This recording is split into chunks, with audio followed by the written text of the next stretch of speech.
BPSC TRE 3.0 के सभी अभ्यर्थियों को मैं एक बार फिर से आज की इस लाइव क्लास के लिए इनवाइट करता हूं। आप सभी लोग तेजी के साथ जुड़ें, हम लोग इस लाइव क्लास को प्रारंभ करें जो कि जूनियर 6 to 8 पर आधारित है। आप लोग के लगातार कमेंट हमारे पास आ रहे हैं कि पीआरटी का सेशन, जूनियर का सेशन, ऐसा नहीं कि मैंने कराया नहीं है। आप लोग को अगर पूरी प्लेलिस्ट मिले, प्लेलिस्ट को अगर आप अच्छे से ऑब्जर्व करेंगे तो आपको बहुत सारी प्रैक्टिस दिखेगी, बहुत सारी पीआरटी के स्पेसिफिक टॉपिक दिखेंगे, सब्जेक्टिव टॉपिक दिखेंगे, 6 to 8 के दिखेंगे और लगभग मैंने मैक्सिमम पोर्शन कवर कराया है।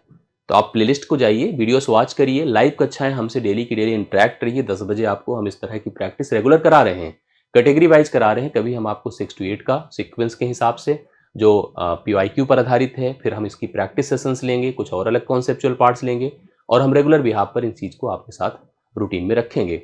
अभी आज जो मैंने पेपर यहाँ पर अटेम्प्ट किया है वो टीआरई 2.0 का कंप्लीट पेपर था, जिसका एक सेशन मैंने कल कंप्लीट कराया भी था। हालांकि PYQ पर आधारित यह चौथा पार्ट है। आज का सेशन अगर आप देख रहे हैं तो चौथा पार्ट है और सीक्वेंस से प्रॉपर आप कवर करिए, सारी चीज़ों को तैयार करिए। वीडियो को लाइक भी करते रहिए, फीडबैक भी दीजिए, अपने शेयर्स भी करते रहिए, जिससे कि हमारी भी रीच अपने लेवल तक बनी रहे। तो मैं समय नहीं जाया करता हूँ, शुरुआत करता हूँ प्रश्नों से। प्रश्नों से शुरुआत करो, इसके पहले आप लोग इस टेलीग्राम ग्रुप से भी जुड़े रहें, जिससे कि मैथ्स से रिलेटेड जो भी एक्टिविटीज़ हो आपको हम साझा करते रहें और आपको हम कंटेंट, PDF और लिंक भी ऑलरेडी प्रोवाइड करते रहें। शुरुआत पहले प्रश्न से करते हैं। मैंने एक दिन एक वीडियो दिया था जो त्रिकोणमिति पर था, जो कि मैक्सिमम और मिनिमम वैल्यू को फाइंड करने पर था।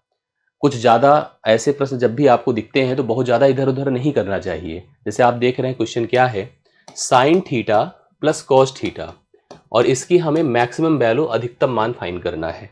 तो मैंने उस दिन आपको एक पैटर्न बताया था और अगर आपको यह तैयार है, याद है, तो आप ओरल इसका आंसर बता सकते हैं।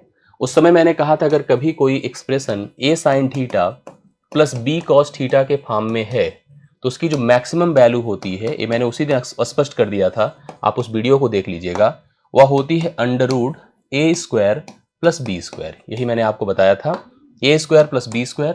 जहां पर अगर देखो साइन थीटा का जो कोफिशिएंट है a है और कॉस थीटा का कोफिशिएंट b है, तो यहाँ पर साइन थीटा का कोफिशिएंट 1 है और कॉस थीटा का कोफिशिएंट 1 है। तो हम लिखेंगे क्या बताएं, √1² प्लस 1² दैट इक्वल टू √2। तो this is the right solution, जो कि ऑप्शन नंबर आपको सी में दिया गया है। अगर आप देख पा रहे हैं, समझ पा रहे हैं, तो प्लीज प्रश्नों को हल करें, कमेंट करें, बताते रहें, सोल्यूशन समझाते रहें, जिससे कि कनेक्टिविटी आपकी हमारी अच्छे से बनी रहे। अगले प्रश्न पर आइए। क्वेश्चन है x के किस मान के लिए बिंदुओं, 2 पॉइंट्स दिया है -2, 6, 4, 8 से गुजरने वाली रेखा, जो लाइन है, बिंदुओं 8, 12 और x 24 से गुजरने वाली रेखा पर लंबवत होगी। थोड़ा दिमाग में इस चीज को जरूर रख लीजिएगा। अगर कोई एक लाइन जो कि L1 है, एक दूसरी लाइन L2 के साथ अगर लंबवत है, परपेंडिकुलर है, तो M1 into M2 is equal to -1 होता है। दोनों की प्रवणताओं का गुणनफल -1 होता है। और प्रवणता फाइंड करने के लिए किसी भी लाइन का, जैसे अगर हमारे पास दो बिंदु पता हो, तो m इज इक्वल टू, आप सबको पता है, y2 minus y1 divide by x2 minus x1 होता है। आपको अगर 2 points joining to a line अगर मेंशन है, दिया है, तो ऐसी केस में y2 minus y1 divide by x2 minus x1 होता है। अब आपसे जैसे इसने कहा कि एक लाइन पॉइंट अपने पास है -2, 6 और इसको ज्वाइन किससे कराया गया है, 4 to 8 से। अब कह रहा है कि एक लाइन इस पर परपेंडिकुलर है और वह किन दोनों पॉइंट से आ रही है, आप देखिएगा, उनके पॉइंट्स मेंशन कर लीजिए। उनके पॉइंट है 8, 12, ठीक है, और दूसरा कितना है x, 24। दोनों परपेंडिकुलर हैं एक दूसरे के साथ, यहाँ पर समकोण बना रहे हैं। तो निश्चित तौर पर समकोण तभी पॉसिबल होगा जब इस लाइन का स्लोप इस लाइन के स्लोप के साथ -1 जनरेट करे, प्रोडक्ट में -1 जनरेट करे। तो आपको अगर इस लाइन का स्लोप फाइंड करना है तो आप लिखोगे, भाई इसको आप सोचो कि x1 y1 है, x2 y2 है, हम लिखेंगे 8 - 6 डिवाइड बाई 4 -2 4 + 2। 8 से 6 निकला 2 और 4 से 2 ऐड हुआ 6, 2 1 जा 2, 2 3 जा 6। इसकी प्रवणता अगर हम लोग m1 सोचें तो इक्वल टू 1/, कितनी है, 3 है। प्रवणता 1/3 हो गई किसकी, पहली लाइन जो है यहाँ पर हॉरिजॉन्टल थी। अब इस वर्टिकल लाइन की बात करिए तो वर्टिकल लाइन की भी हम लोग यहाँ पर प्रवणता फाइंड करते हैं, दैट इज m2 और इक्वल टू क्या हो जाएगा, देखिए 24 - 12 y2 - y1 divide by x minus कितना कर दे, 8, तो हो जाएगा 12 divide by x - 8। This is m2। ये आपका क्या है, m2 है। अब हम लोग लिखेंगे क्या बताइए, m1 into m2 is equal to -1। ये रूल होता है, m1 into m two is equal to क्या, -1। तो m1 की वैल्यू कितनी है, 1/3 है। m2 की वैल्यू कितनी है, 12/x-8 है। इज इक्वल टू कितना कर दें, -1 कर दें। अब हम लोग प्रॉपर देखिए 3 4 जा 12 होता है, कैंसिल हो जाएगा। ये इधर जाएगा तो आप इसका एक्सप्लेनेशन समझिए, इसकी पूरा समीकरण जो बन रहा है अपने पास क्या हो जाएगा बताइए। हम लोग लिख सकते हैं इसको कि 4 इज इक्वल टू -x, क्योंकि क्रॉस मल्टीप्लाई होगा तो -1 इंटू एक्स -x होगा प्लस 8 हो गया। अब x को इधर कर दें, 8 - 4 होगा, 4 होगा। तो x की वैल्यू कितनी आ गई, 4, और हमसे x ही पूछा था तो x is equal to 8, x is equal to 4, that is in option number B. Option number B इस क्वेश्चन के लिए राइट सोल्यूशन होगा। प्लीज इसको नोट करें, सही आंसर है, सेकंड क्वेश्चन आपका डन होता है, करेक्ट है। नेक्स्ट आइए थर्ड पर। अब देखिए ये क्वेश्चन आया था, बहुत लोग कंफ्यूज थे, इसको समझिए क्या लिखा है। दो रेखाओं, दो लाइंस है के बीच का जो कोण है π/4 है, π/4 है, और एक रेखा की प्रवणता 1/2 है। एक रेखा की प्रवणता मतलब स्लोप 1/2 है। तो दूसरी रेखा देखा नहीं की प्रवणता हमसे पूछा है। आप इसके बारे में जान लीजिए कि जब भी हमारे पास दो लाइन होती हैं, इंटरसेक्शन की बात नहीं करें, या ऐसे जनरली हमने देखा कि दो रेखाओं के बीच का जो कोण है, इंटरसेक्टिंग हम सोच सकते हैं। दो लाइन अगर ऐसे इंटरसेक्टिंग है तो उनके बीच का कोण, जैसे हमने कहा कि π/4 है, π/ क्या है, 4 है। तो हम इसको प्रेजेंट कैसे करते हैं, कोण के लिए जो फार्मूला होता है वो tan थीटा से प्रेजेंट किया जाता है। tan theta is equal to mod of m1 minus m2 divide by 1 plus m1 into m2 होता है। और यह वैल्यू आपकी क्या हो जाती है, प्रवणता हो जाती है। अब इसी को हम लोग को समझना है, ठीक है, इसी को समझना है। और अगर हमने देखा कि थीटा अपने पास क्या है, π/4 है, तो हम लोग लिख सकते हैं कितना। अच्छा, एक चीज इसमें डाउट होता है, आप किसको m1 मानेंगे, किसको m2 मानेंगे, इसलिए यहाँ पर दो पॉसिबिलिटी जनरेट हो सकती है। और बीपीएससी के स्टैंडर्ड का अच्छा क्वेश्चन है कि हो सकता है दोनों पॉसिबिलिटीज आपको यहाँ पर दिख जाए, तो डी ऑप्शन पर भी जा सकते हैं। और डाउट यहाँ पर ऐसे प्रश्नों में जरूर आती है कि एक ऑप्शन मिला, आप उसी को टिक करके आगे बढ़ गए, तो ध्यान देना इस चीज को, क्योंकि प्रवणता कन्फर्म नहीं है ना। अगर हम हो सकता है अभी मान के चल रहे हैं कि m1 चलो 1/2 है, तो किसी केस में m2 भी तो 1/2 हो सकता है, इसलिए दो पॉसिबिलिटी सोच के चलिएगा। tan π/4 करें, पाई मीन्स आप सबको कन्फर्म है 180 होता है, 180/4 मतलब tan 45 है। इक्वल टू कितना देखिए, m1 अगर 1/2 ले लेते हैं माइनस m2, मैंने अभी सोचा है कि m1 इक्वल टू कितना ले लिया, 1/2 ले लिया। अभी एक बार हम लोग m2 इक्वल टू 1/2 लेंगे, डिवाइड बाई कितना होगा, 1 प्लस m1 मतलब 1/2 इंटू m2 कर दिया, ठीक है। अब इसका सोल्यूशन करिए, क्योंकि इसकी वैल्यू आप सबको पता है कि tan π/4 क्या होता है, 1 होता है। तो 1 इक्वल टू यहाँ पर कितना है, इसको सॉल्व करिए, 1 माइनस 2m2 अपॉन 2 होगा, इंटू देखिए यहाँ पर कितना होगा, m2/2 है तो 2 प्लस m2, 2 प्लस, जैसे अगर हम लोग नीचे सोचें तो यहाँ पर नीचे रहेगा 2 प्लस, क्योंकि देखिए अगर हम इसका सोल्यूशन करते हैं तो इसका सोल्यूशन 1 प्लस m2/2 है ना, तो हम लिखेंगे 2 प्लस m2, तो 2 प्लस m2 तो नीचे रहेगा, और इसका 2 जो है ऊपर चला जाएगा, 2 से कैंसिल हो जाएगा। अब इसको क्रॉस मल्टीप्लाई लिख दीजिए, 1 minus 2m2 is equal to 2 plus m2 हो गया। अब हम m2 को एक तरफ कर देते, 3m2 हो गया और ये उधर जाएगा तो -1 होगा, तो m2 इज इक्वल टू -1/3 हो गया। एक वैल्यू तो आपकी -1/3 आई, जो कि यहाँ पर ऑप्शन नंबर बी में है।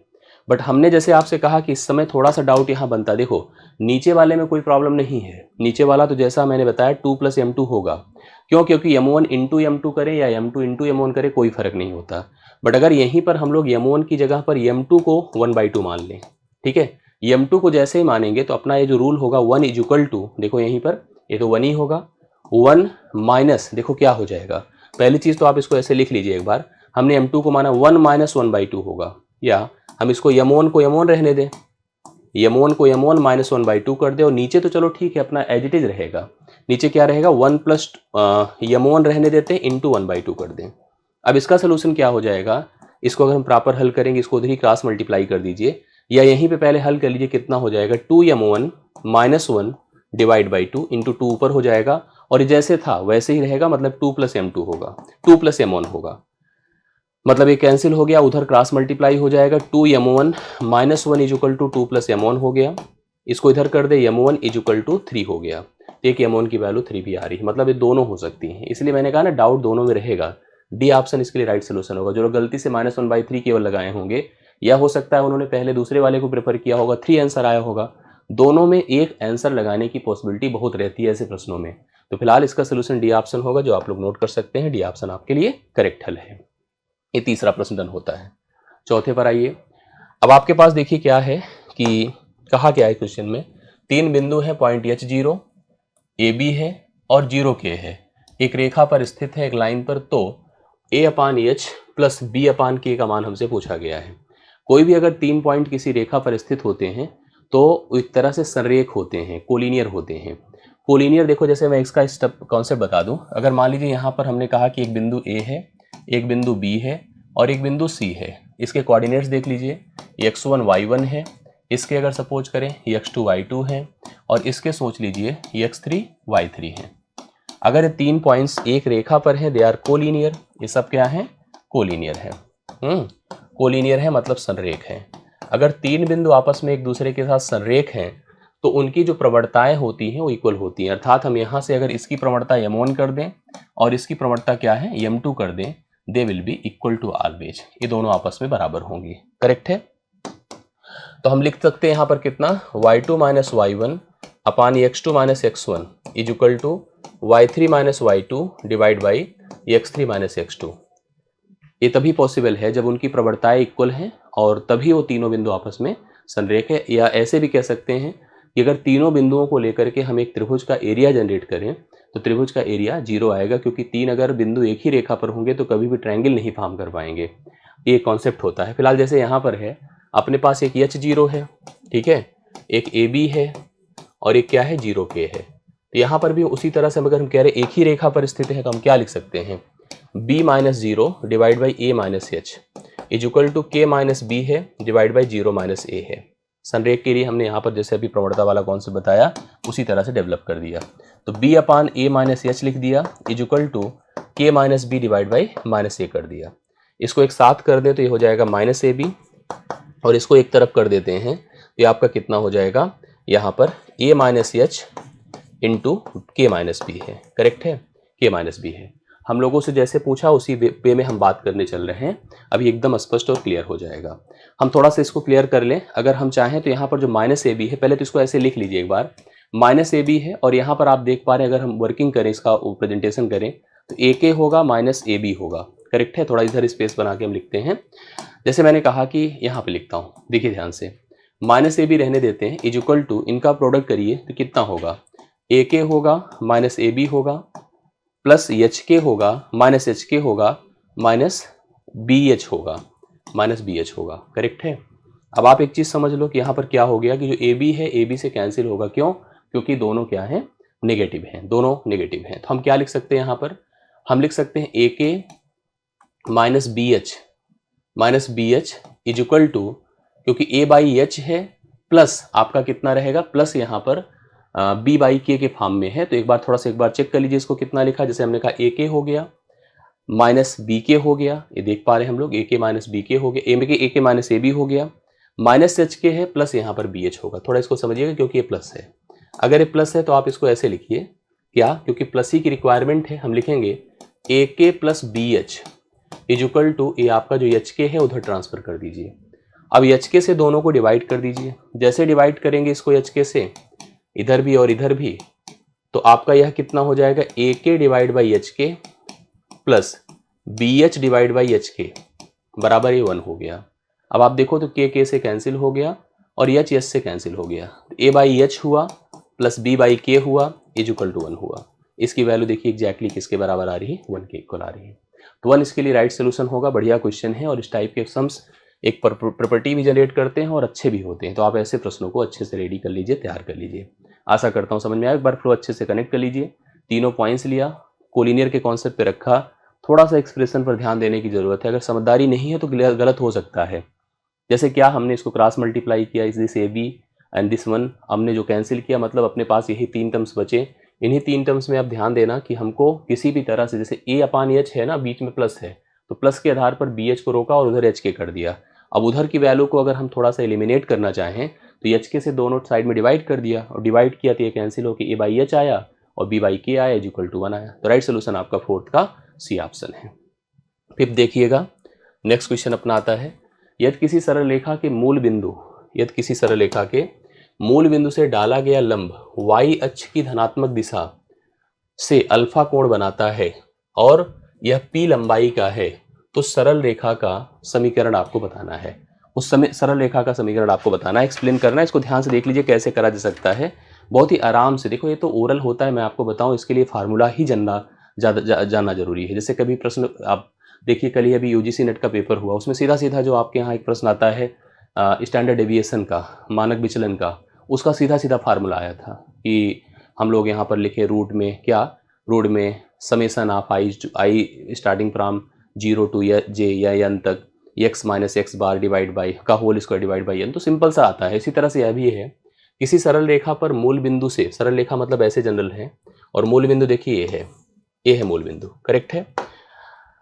मूल बिंदु से डाला गया लंब y अक्ष की धनात्मक दिशा में, इसमें भी ध्यान देना, y अक्ष की धनात्मक दिशा में, ये भी इंपॉर्टेंट है, y अक्ष की धनात्मक दिशा से अल्फा कोण बनाता है।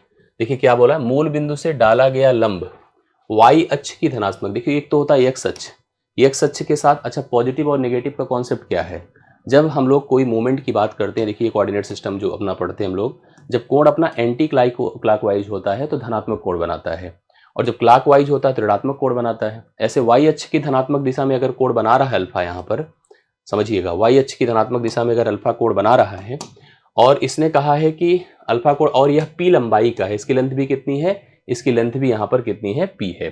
तो ऐसी केस में आप लोग ध्यान से देखिएगा, यहाँ पर अगर हम लोग सोचे कि y अक्ष की धनात्मक दिशा में, आप यहाँ सोचिएगा इसको, अल्फा को यहाँ सोचिएगा, तो ऐसी केस में हम लोगों को क्या पूछा है हम लोगों से, तो सरल रेखा की लंबाई हमको पता करनी है। ये सरल रेखा की लंबाई को ध्यान में रखने के लिए हम लोग x इंटरसेप्ट y इंटरसेप्ट का भी उपयोग कर सकते हैं। इसके लिए सिंपल फार्मूला अप्लाई करिए आप लोग ऐसी केस में, और वह यही होगा x sine alpha plus y cos alpha is equal to p। केवल सीधा सीधा सा आपको सूत्र याद रखना है, x साइन अल्फा, ठीक है, साइन के साथ जो कोण बनेगा, plus y cos alpha is equal to p। आपको कुछ खास नहीं करना है, और जैसे आपको अगर करना ही है इसको प्रॉपर, तो हल करने के तरीके देखिए। जैसे आप यहाँ पर इसका इंटरसेप्ट सोच सकते हैं, इसका इंटरसेप्ट सोच सकते हैं, सरल रेखा का समीकरण उसी फॉर्म में सोच सकते हैं, और इसने जाकर के इस पर एक कोण बनाया है अल्फा, तो हम लोग tan अल्फा का भी उपयोग कर सकते हैं। दोनों की तरफ से हम लोग यहाँ पर लेके चले, और मैं तो कहूँगा सीधा सीधा आप लोग इसके लिए एक फार्मूला अप्लाई करिए, x sine alpha plus y cos alpha is equal to p। This is the rule. जब हम लोग यहाँ पर किसी मूल बिंदु से, अर्थात 0 0 से, वैसे भी आपको पता है 0 0 से जा रहा है, p लेंथ कन्फर्म है, ठीक है, डिस्टेंस क्लियर है, यहाँ कहाँ मीट करेगा, इन दोनों के हिसाब से इसका इंटरसेक्शन पॉइंट क्या होगा, कोण के आधार पर डिसाइड करना। तो ये फार्मूला आपका हमेशा काम करता है, इसको आप लोग नोट कर सकते हैं। आई होप आपका पांचवा डन होता है, क्लियर है।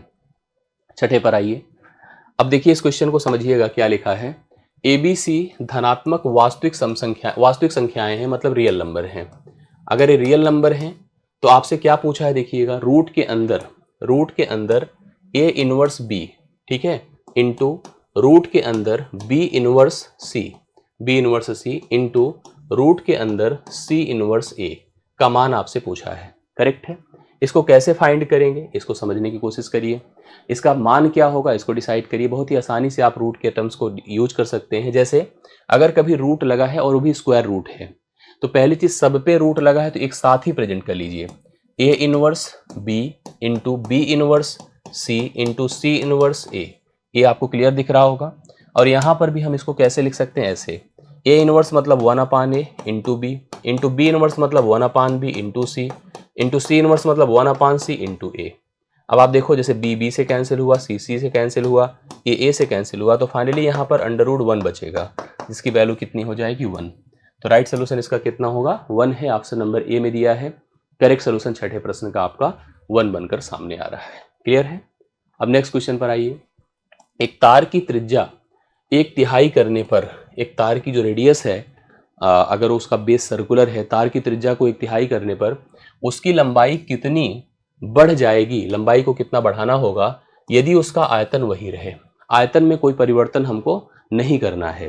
तार की त्रिज्या को जब हमने 1/3 कर दिया, हम चाहते हैं कि आयतन उसका वही रहे। अच्छा, एक चीज समझो, तार हमेशा सिलिंड्रिकल इन शेप होता है। ऐसे देखिए, ऐसे समझिएगा, ये तार है, करेक्ट है, ये तार है, तार की अपनी रेडियस है और ए इसकी लेंथ है, ए इसकी लेंथ है। अब सबसे पहले अगर मान लो हमने सोचा कि चलो इसकी त्रिज्या r है और लेंथ मान लीजिए l है या d है या h है, सपोज करिए h है, तो इस सिलेंडर का जो आयतन होता है पाई r² h, यही होता है। ये आपको समझ में आया। और हम चाहते हैं कि जब इसने कहा कि इसकी त्रिज्या को 1/3 कर दिया, उसकी त्रिज्या को 1/3 कर दिया, 1/3 करने का मतलब क्या हो गया, 1/3 का करने का मतलब ये हो गया कि पाई 1/3r हो गया, इसका होल स्क्वायर इनटू, अब इसने हमसे कहा कि चले ये H1 था सपोज करिए, और हम इसको चाहते हैं कि यह H2 हो जाए, करेक्ट है। यही हमसे पूछा कि H1 मतलब H1 से जो H2 हुआ है उसमें कितने का परिवर्तन हुआ है।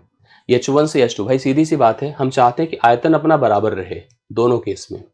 यहाँ पर जो पाई आर स्क्वायर H1 है, यह पाई 1/3, क्योंकि रेडियस तो आपने परिवर्तित कर दिया, यहाँ से यहाँ कर दिया, 1/3 कर दिया। H2 ही अब संभाल पाएगा चीज़ों को, संभालेगा तो उसमें H2 में हम H2 को H1 से लाने में क्या परिवर्तन करेंगे। तो पहला तो पाई पाई से ख़त्म कर दें। दूसरी बात है, इसको आर स्क्वायर H1 रहे अभी, यहाँ पर 1/9 आर स्क्वायर H2 हो गया, आर स्क्वायर भी आर स्क्वायर से चला गया। अब हमको H2 बनाना है H1 से, H2 बनाना है H1 से, तो हम चाहेंगे कि H1 अपना नीचे चला जाए, H2 हमारा H1, ऐसे देखो H1 से H2, लेकिन इसके लिए आपने एक सोचा है कुछ कि यहाँ पर क्या होगा, ए इधर जाएगा इधर आएगा, मतलब ये सिस्टम ऐसे बनेगा, ये क्रॉस मल्टीप्लाई होकर ऊपर जाएगा, 9 ऊपर और 1 ए, मतलब ये जैसे अगर देखो H1 से H2 मतलब 1 से 9, 1 से 9 मतलब कितने गुना होना, 9 गुना होना। अगर 9 गुना होगा तब जाकर के वह क्या हो पाएगा, यहाँ पर आयतन सेम का सेम रहेगा। हमने देखा कि अगर तार की हम रेडियस को 1/3 करते हैं तो उसकी ऊंचाई को हमें 9 गुना करना होगा, तब जाकर के उनके आयतन पर कोई प्रभाव नहीं पड़ेगा, आयतन एज इट इज बना रहेगा। ये 7वें क्वेश्चन का राइट सोल्यूशन होता है। नेक्स्ट क्वेश्चन पर आइए, अगला प्रश्न ध्यान से देखिए क्या है। एक त्रिभुज ABC है में कोण A है 50 डिग्री, कोण A है 50 डिग्री, तथा इसने कहा भुजा BC को D तक बढ़ाया गया है, जो उसकी भुजा है उसको BC को D तक बढ़ाया गया है। ऐसा बढ़ाया गया है कि ABC व ACD के अर्धक जो उसके बाइसेक्टर्स हैं एक दूसरे को बिंदु E पर काटते हैं, तो कोण E का मान हम लोगों से पूछा गया है। आइए इसका सोल्यूशन कर दिया जाए। सबसे पहले एक त्रिभुज देखिए, ये ट्रायंगल है, ट्रायंगल का नाम क्या है, ABC है, कोण A कितना है 50 डिग्री है, आप देख पा रहे हैं कोण A कितना है 50 डिग्री।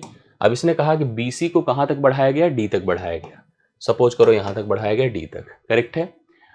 अब इसने कहा कि ABC, जिससे जो ABC व ABC व ACD के जो अर्धक हैं, ध्यान से देखना, ABC व ACD के जो अर्धक हैं एक दूसरे को, ये देखिए अर्धक A है, अर्धक A है, एक दूसरे को कहाँ पर काटते हैं बताइए, एक दूसरे को बिंदु E पर काटते हैं, E पर काटते हैं। तो कोण E का मान हम लोगों से पूछा गया है, कोण E की वैल्यू कितनी हो जाएगी, ये वाला कोण हमको डिसाइड करना है, ठीक है। तो आइए इसका सोल्यूशन हम लोग समझते हैं, कोई ऐसी बात नहीं है।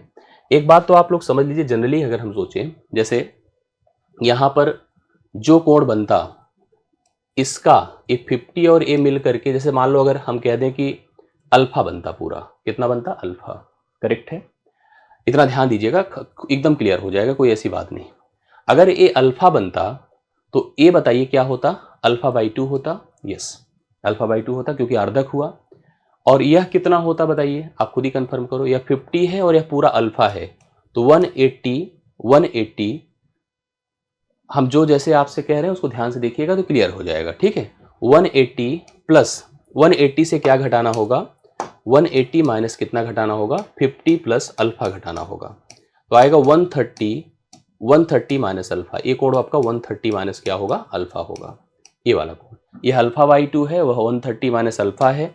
और आप लोगों से क्या पूछा है कोण के बारे में बताइए भाई, जो भी हम लोगों से कहा है इसकी वैल्यू तो क्लियर ही हो गई, हमसे इस त्रिभुज की बात कर रहा है, लेकिन आपको यह पूरा कोण जिसे सोचना होगा, यह कोण कितना है।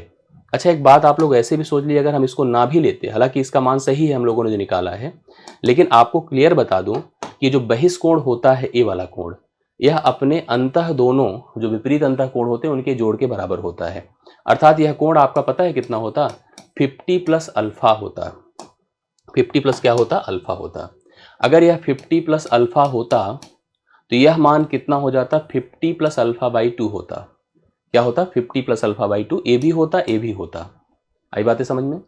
और हम देखिए एक चीज कंफर्म कर चुके हैं, जैसे आपने देखा कि यह 50 कितना हो गया, ए वाला कोण, यह 50 प्लस α/2 है, मतलब एक तरह से 25 प्लस α/2 है, ए वाला कोण कितना है, 25 प्लस α/2 है, 25 को अलग कर दीजिए, 25 प्लस अल्फा बाई 2 है।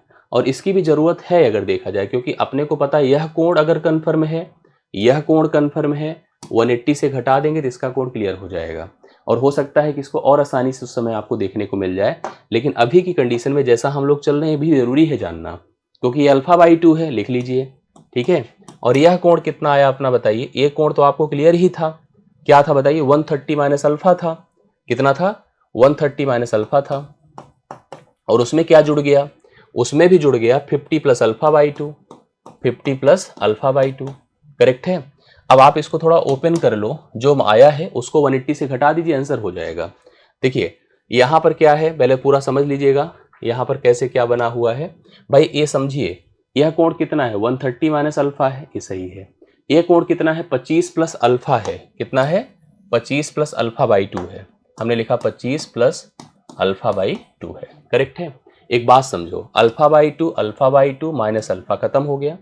125 से आप क्या कर दो, 125 में 130 में 25 जोड़ दें तो 155 हो गया। 155 को 180 से निकाल दें, 10 से 5 5 होता है और 7 से 5 2 होता है, 25 डिग्री आया।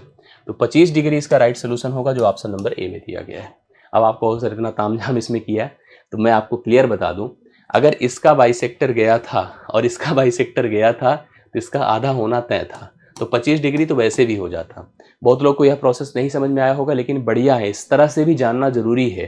कई चीज़ें आपको समझ में आती हैं, कई लेवल पे चीज़ें कन्फर्म होती है, इसके लिए कुछ बातें जैसे जान लो। जो हमने त्रिभुज का सिस्टम ये दिया है आप लोगों को, ऐसे था कॉन्सेप्ट ना, आपने इसका बाइसेक्टर बनाया, इसका बाइसेक्टर बनाया, दोनों जाकर के यहाँ कहीं किसी बिंदु पर मिले, करेक्ट है। आपको यह कोण दिया था, यह कोण दिया था 50, आपको इस कोण को फाइंड करना था। एक बात जानिए आप सभी लोग, सबसे पहले देखिए, अब इसका बाइसेक्टर मतलब इसका, यह बराबर होंगे आधे होंगे, इसका बाइसेक्टर मतलब यह बराबर होंगे आधे होंगे, करेक्ट है।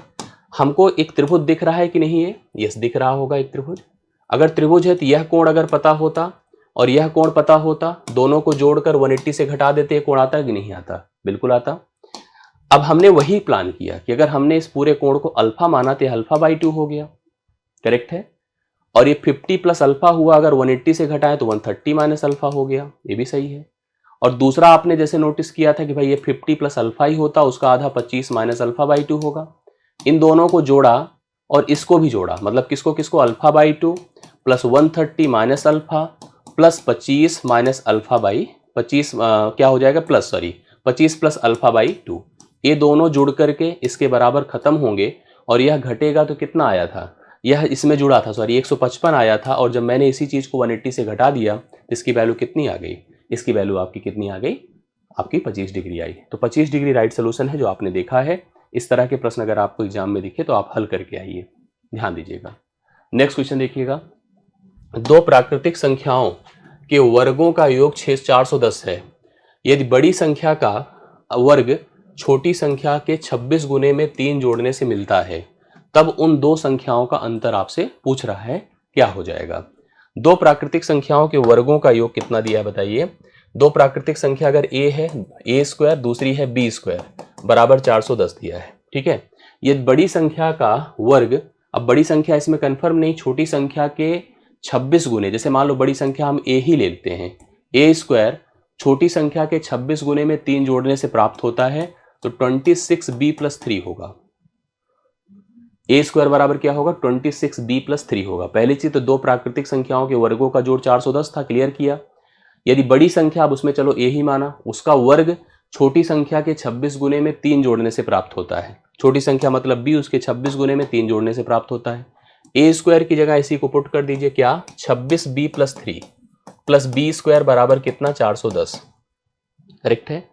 अब आप इसको क्या करो, लिखो b स्क्वायर प्लस 26b, अभी 3 है इधर आएगा तो माइनस 410, 7 होगा, बराबर 0।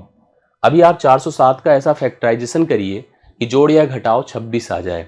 तो ऐसे में अपने पास देखिए कुछ ऑप्शन है, इसके लिए एक बात समझ लो, 407 11 से कटेगा, 11 अगर मैं 37 से घटाऊंगा तो 26 आएगा।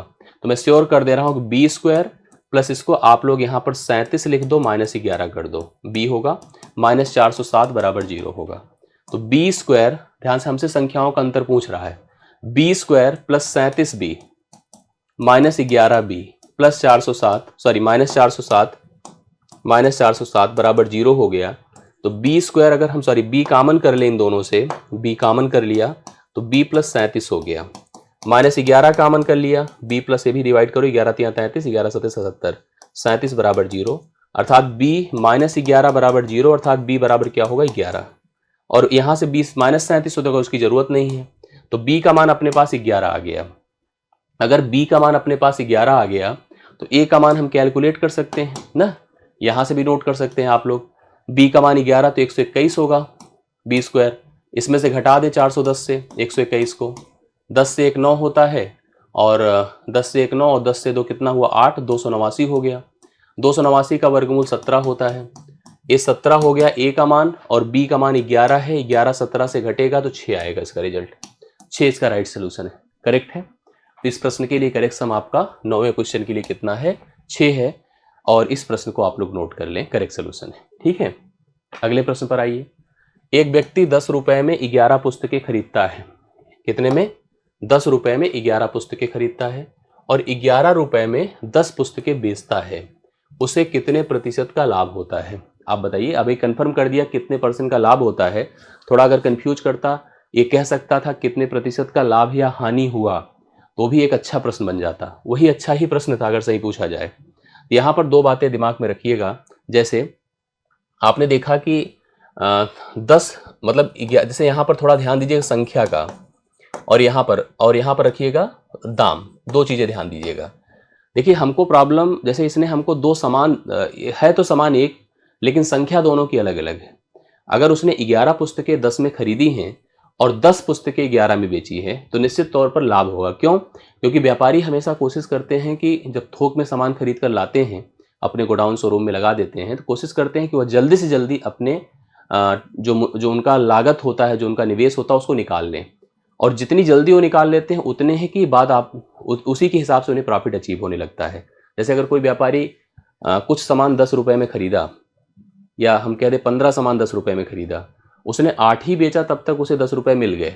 इसका मतलब जो बचे सामान है उसको बेचकर उसे मुनाफा ही होने वाला है। वही स्थिति है कि उसने 11 पुस्तकें 10 में खरीदा है, लेकिन 10 पुस्तकें मतलब एक प्रकार से जब वह ज़्यादा वस्तुएं कम दाम में खरीद के लाए और कम वस्तुएं ज़्यादा दाम में बेच दे, तो उसे 100% प्रॉफिट होने वाला है। अब यहाँ पर संख्या देखो, इसमें अगर संख्या बराबर होती तो कोई दिक्कत नहीं था अपने को निकालने में। 11 पुस्तकें खरीदा है 10 में, एक क्रिया मूल्य है, ठीक है, और बेचने गया तो उसने 10 पुस्तकें बेचा है, 10 पुस्तकें बेचा है 11 रुपए में। अब इसको करने का तरीका देखो 2 है। एक तो अगर इस संख्या को आप बराबर कर लो तो बहुत बढ़िया आराम से बन जाएगा। दूसरा तरीका यह है कि हम लोग एक तिरछा प्रोसेस अप्लाई कर लेते हैं, उससे भी कर लेते हैं। संख्या कैसे बराबर होगी बताइए?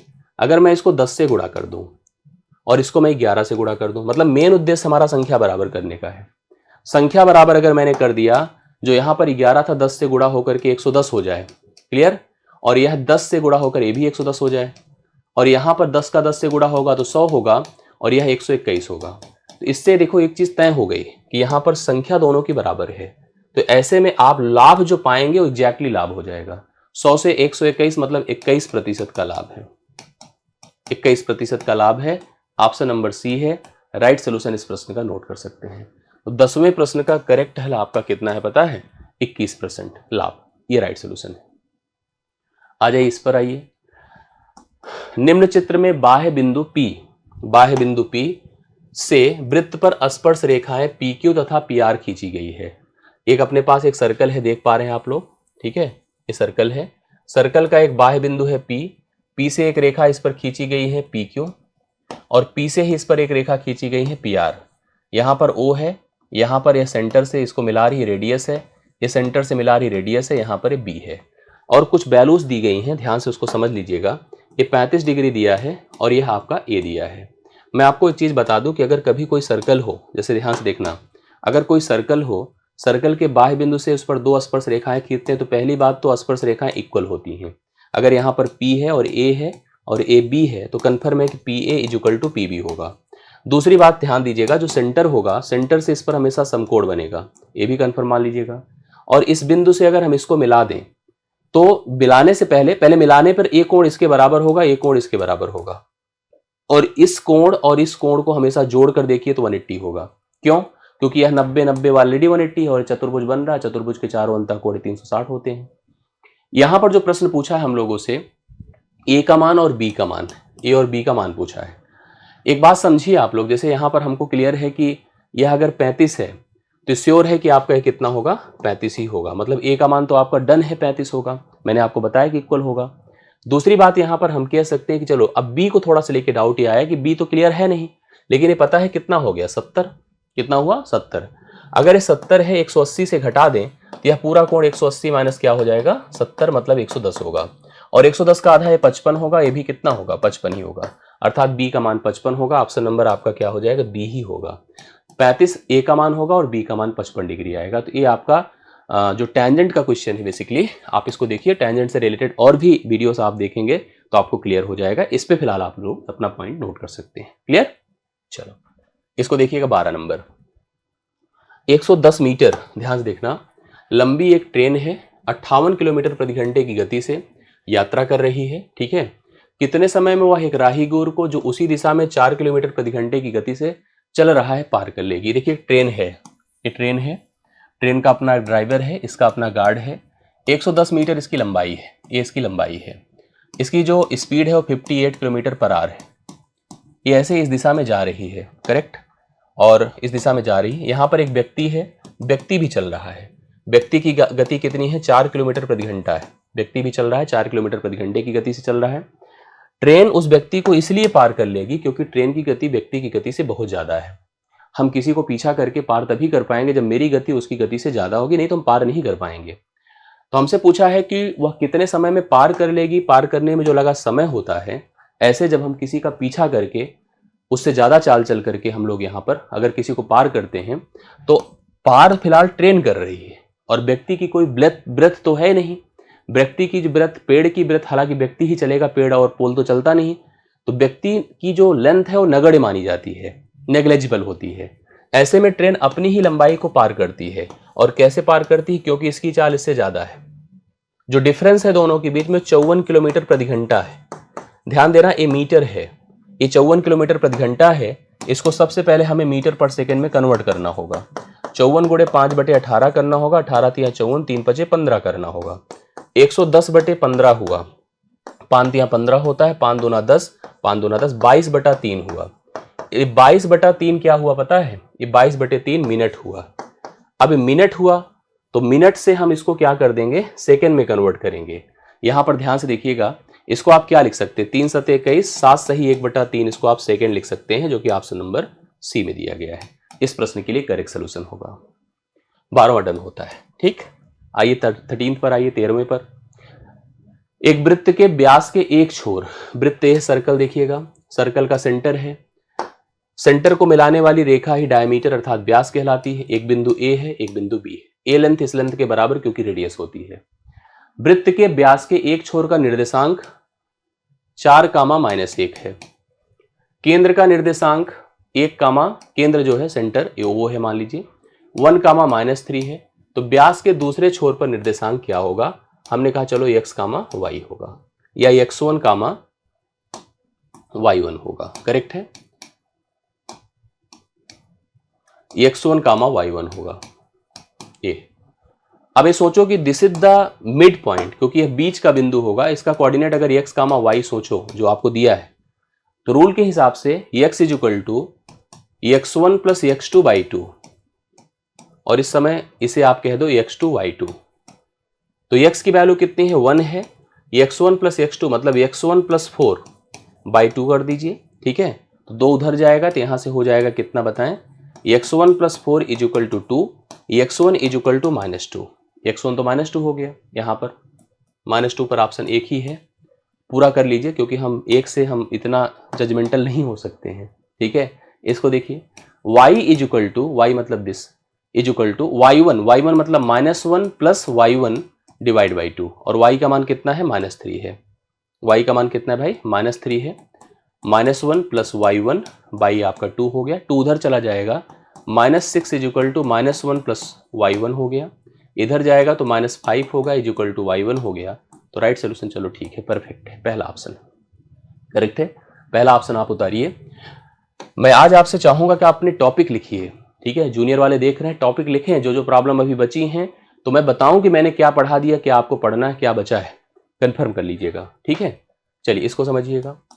ए रुपए 90,000 की राशि 5% की साधारण ब्याज दर पर 4 वर्षों के लिए उधार लेता है। किसी से लेता है, उसने 90,000 कहीं से लोन ले लिया और कहा कि मैं आपको 5% की दर से 4 साल में यह जो है साधारण ब्याज के आधार पे लौटा दूंगा। वह इसे 7% की साधारण ब्याज पर 4 वर्षों के लिए बी को उधार है। ये बड़ा दिमागी आदमी है। उसने जो है 90,000 लिया और कमिट किया कि मैं 5% की दर से ब्याज दूंगा, 4 सालों के लिए मुझे पैसा दे दो। दरअसल इसने प्लान किया था, इसने बी से वादा किया था कि मैं तुम्हें पैसे ला के दूंगा और कहा था कि मैं 7% की ब्याज लूंगा, 7% की दर से ब्याज लूंगा। अब निश्चित तौर पर उसको फायदा होगा। कितने का होगा, कन्फर्म करते हैं। सबसे पहले यहां पर एक पर्सन है ए, दूसरा पर्सन है बी। यह 90,000 कहीं से मांग के लाया और कैसे मांग के लाया कि 5% की दर रहेगी, 4 वर्ष का समय रहेगा। ठीक है, मतलब उसकी जिम्मेदारी है 20% ब्याज देने की, उसको रिटर्न करना है बी को। और ऐसे करना है, देखिएगा कैसे, देखिएगा 7% की दर रहेगी और 4 वर्ष का समय रहेगा, मतलब 28% रिटर्न करना है। सॉरी, 28% उसे मिलेगा बी को और देना कितना है, 20%। तो जो डिफरेंस है दोनों के बीच में कितने का, 8% का। यही ब्याज दर है, यही क्या है, यही फायदा है बेसिकली, यही उसका लाभ है। जो 8% है 90,000 का, वही उसका लाभ है। ठीक है भाई, उसको 20% तो देना ही है और 28% वह पाएगा। साधारण ब्याज हर साल बराबर होता है।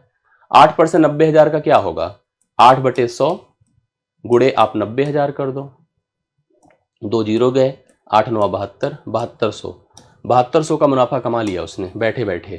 ठीक है, ना कहीं से कुछ लेना है ना कहीं से देना है, उसके पास कुछ हो या ना हो, हालांकि लेने देने से ही हुआ, लेकिन उसके पास कुछ नहीं था, फिर भी उसने 7200 का मुनाफा अर्न किया।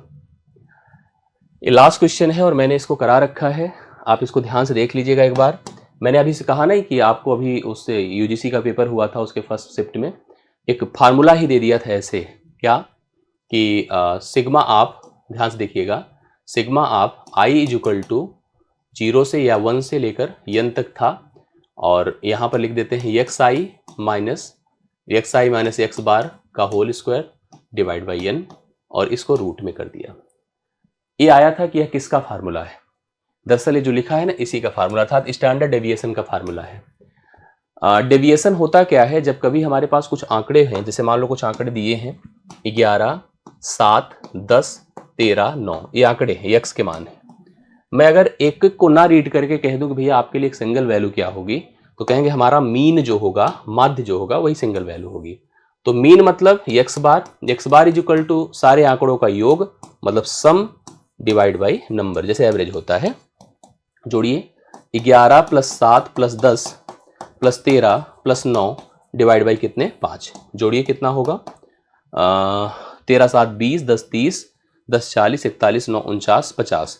50/5 है, मतलब 10 है, करेक्ट है, 10 है। तो 10 इसका क्या हो गया, माध्य हो गया। मतलब हम डेविएशन, मतलब एक तरह से विचलन जिसको कहते हैं, विचलन क्या, विचलन ओ जो डिफरेंस है between the actual value and mean value. तो 11 माइनस आप क्या कर दो, 10 कर दो। अब आप देखिए ध्यान से, एक्स माइनस एक्स बार होगा। ठीक है, 11 माइनस 10 करेंगे तो 1 आएगा, 7 माइनस 10 करेंगे -3 आएगा, 10 से 10 निकालेंगे 0, 13 से 10 3, 9 से 10 -1, करेक्ट है। और इसका भी हमें देखो यहाँ पर रूल के हिसाब से होल स्क्वायर करना है।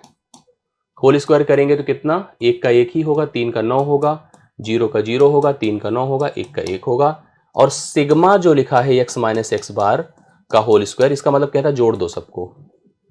जोड़िए कितना हुआ, 9 9 18 तो 20 हुआ, करेक्ट है। तो इसका मान आ गया रूट के अंदर 20, और नीचे n है 5, 5 चौके होता है 20, तो इसका मान आएगा बताइए कितना, √4 मतलब 2 ना, हालांकि प्लस माइनस देता, फिलहाल इसमें पॉजिटिव माना जाता है, नेगेटिव नहीं। तो 2 इसका राइट सोल्यूशन होगा, बी ऑप्शन। और यही लास्ट क्वेश्चन था आज के सेशन का। मैं आप लोगों से कुछ प्रश्न पूछ रहा हूं, ठीक है, कंफर्म करना, उसी हिसाब से आगे बढ़ेंगे। पीआरटी जूनियर, ठीक। अभी फिलहाल हम लोग पीवाईक्यू पूरा कवर करेंगे, पीवाईक्यू तो डन करेंगे। पीआरटी जूनियर सेपरेट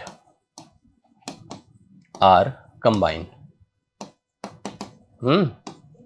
ये प्रैक्टिस की बात है।